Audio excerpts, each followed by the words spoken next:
O'zbekiston Respublikasi mustaqilligining 35 yillik munosabati bilan Vobkent tumani 2-umumyurtli ta'lim maktabida Kulolchi mahalla fuqarolar yig'inida yangi investitsiya dasturi asosida qo'shimcha maktab binosi qurilmoqda.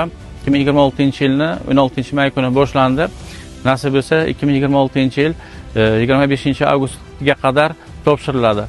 Oldin maktab binosi ikkita binodan tashkil topgan bo'lgan. Maktab ikkala joydan o'quvchilar qatnab o'qiganda, hozirgi kunda mana davlatimiz rahbari tomonidan yaratilgan shart-sharoitlar, imkoniyatlar hamda ta'limga ajratilgan, yaratilgan sharoitlar orqali maktabda bitta bino, yagona maktab binosi, zamonaviy binosi mana qurilyapti.